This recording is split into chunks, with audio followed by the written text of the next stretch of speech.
starting? Hi, I play drums and a little bit of baseball when I can. Oh, and I'm me, Danny. Danny, that was Danny. I'm Bear. I play keyboards, saxophone, and flute. Just kidding. No, none of the flute. No, I don't. And drums and bass. Not anymore, you don't. Not anymore, though.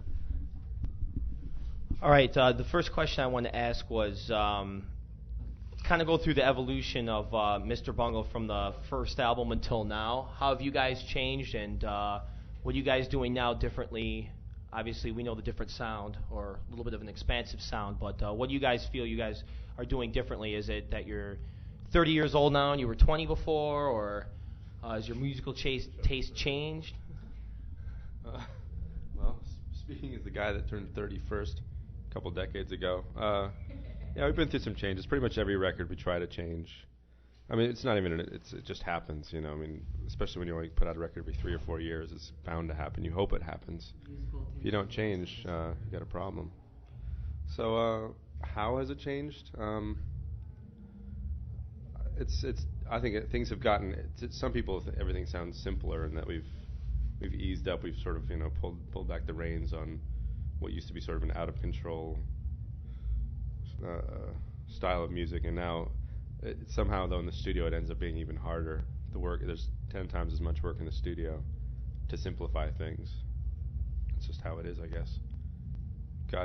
Sounds easier, hits harder, and next time it's gonna probably sound really fucked up, and it'll probably take a day to do, because I think it's gonna get really noisy from here on out. Because this record was a little too soft. We used to be more straight ahead, kind of like funk metal and a little death metal thrown in. Now it's the compositions are a lot more layered.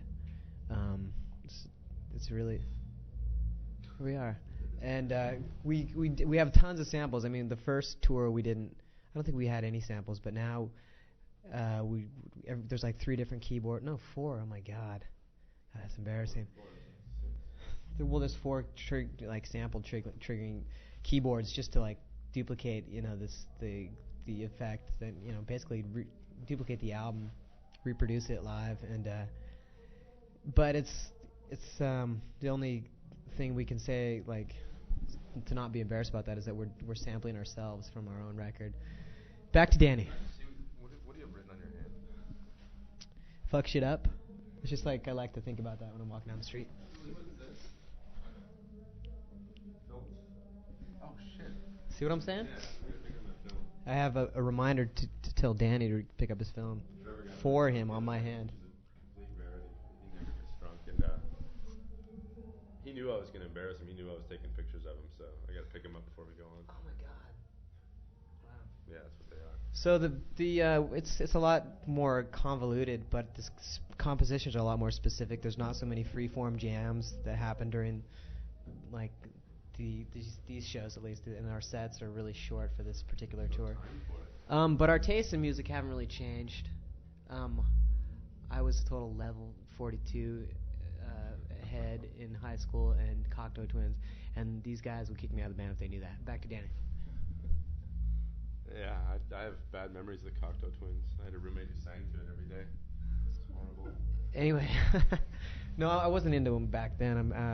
But I think everybody's kind of, they've gotten just like skill levels as far as like reproducing what you want, what you hear in your head, have like completely gotten a lot more advanced. God, that sounds lame. And so stop talking. It's next question. No, I have about 5 more minutes.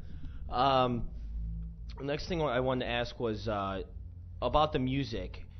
When you're in the studio, will you limit something or alter something that you're going to record in the studio because you think you can't play it live? No, we always we worry about how to do it live after it's recorded, and that's why we end up having to use a lot of sampler. I mean, it's not. Some people think samplers mean it's just going through the whole song. We play to the whole song. There's just little sections, a French horn here, right, strings there, a vocal, overdub, like the 12th and 13th vocal overdubs. Shut up, I'm fucking talking. So it's even harder. Oh, can I do that? Yeah, it's fine. It just won't pick you up. Is what I'm saying. Oh man, I was gonna say something really We're bad. censored on the web, so anyway, all right. What Danny was saying is that in order to kind of reproduce the music that we've created, and we're trying to like be as true to the music as we can that we record on the album, is basically we're like playing samples. It's not so much like, okay, started on the one, which there's a lot of those, but a lot of stuff it comes in like you actually have to figure out how it was sampled. It's just like it's weird, tricky timing. It actually makes it.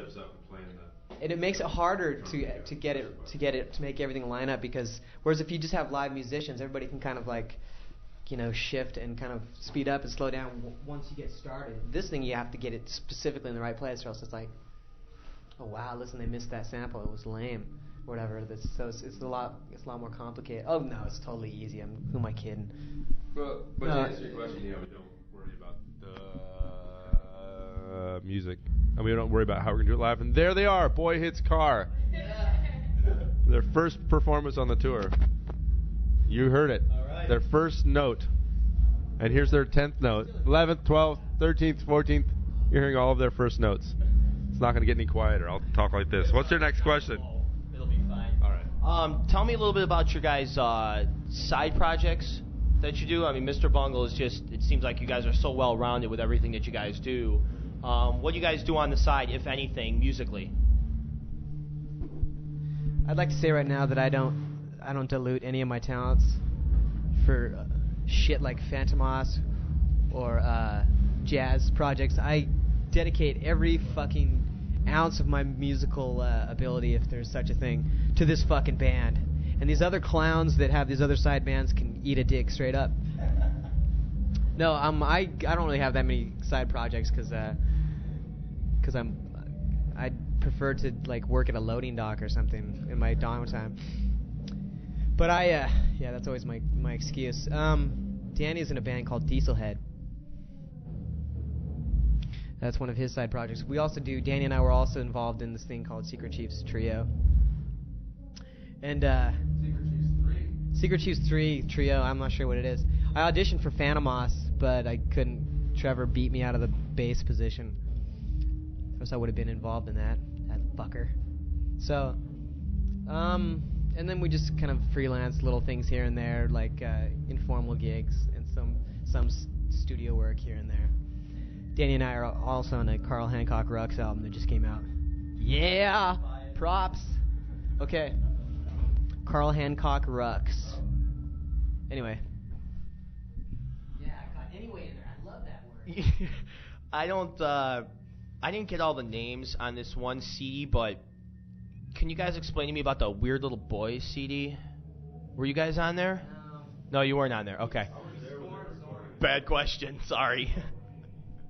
I was watching it I was there for the second day of recording, and I don't think anybody knew what was going to come of it. I guess I was there at a good time because I thought it was going to be really great, and everybody that was on it that talks about it says they hated it. It's like the worst thing they've ever done. But there are actually, I think there's some golden moments on it, but it's not a sit down and listen to CD. It's a CD to pick a couple tracks off. Right. And it was literally just a couple days in the studio fucking around, and it became a project when it was finished. It wasn't. They didn't go into it with any plans, I don't think. And I got food poisoning the next day. Not to end it just yet, but what are we looking at for the future of Mr. Bungle? You've had what now? No, but I mean, what are we looking at in the future? I mean, you guys have been around for almost 15 years? Has it been? We're looking at record sales for them. Yeah, tell me what you guys got in store. I mean, you want to be doing this 10 years from now and keep expanding? It's hard. That's hard. No. I don't want to do it for 10 more years. I don't know if anybody does.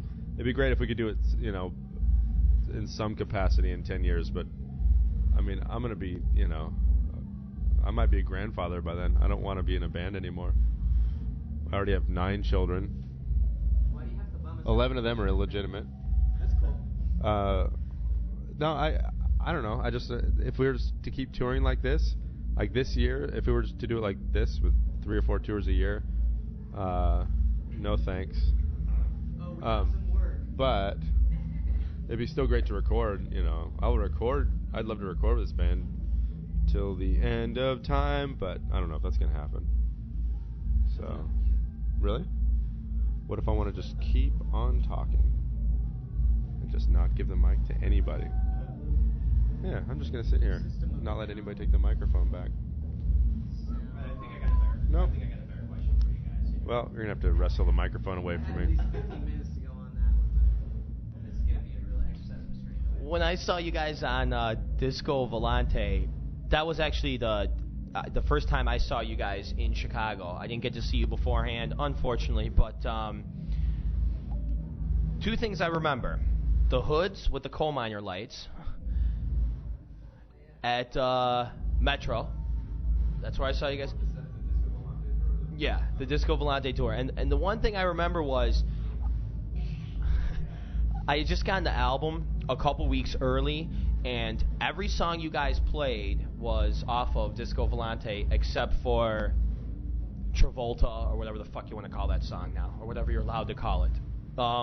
Was that something that you wanted to do to promote the album, or was it more of a marketing thing? Because Give me that fucking thing. Marketing never plays a fucking point in it, ever. Oh, hi. It's no. I mean, we do it because people buy the album. You play the songs because now they finally have a chance to hear them.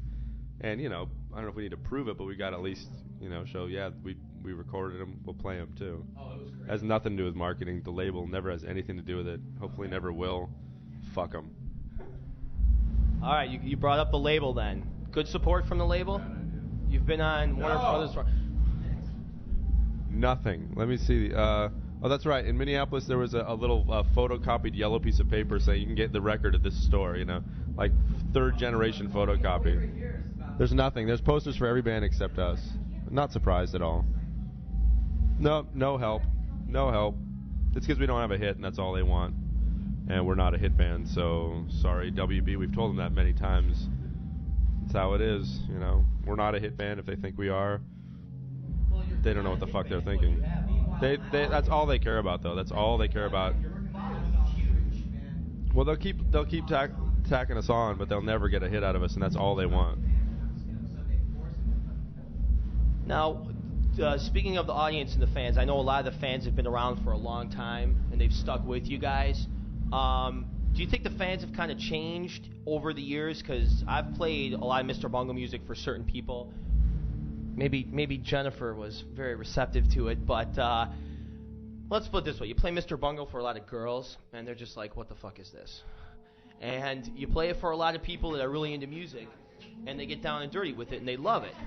So I was just wondering if you think that your fan base has changed, because I do know it's loyal. I mean, you said you don't have a hit, so it's not all these new people saying, oh, Mr. Bungle. I mean, same people right now probably saw you 5 or 10 years ago, and they're still following you. What do you think? Do you think your fan base has changed at all, or? They've got no taste in music to follow us. The sons of bitches. No. No, it's kind of funny because our rodeo crews were getting all bummed out the last couple tours because they do like little surveys of how many girls there were in the audience. It's like 80.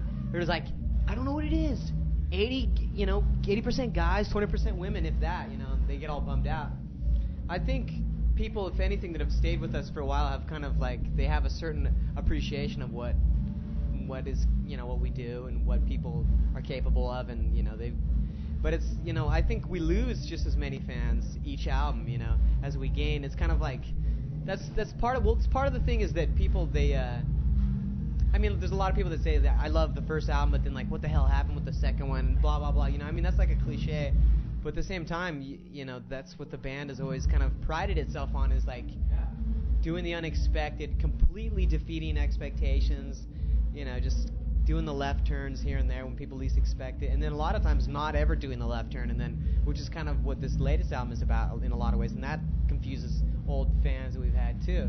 So I think the fans have gotten older with us. That's the only change that they've had, but I think they haven't had any changes in jobs or schooling. No, it's hard to say. I think it's encouraging to see the fans come out of the woodwork. Why do I keep calling them fans? See people come out of the woodwork, and we know that there's a pretty loyal throng of people that are out there, and then we see them at a lot of shows. But it's definitely not the kind of thing that's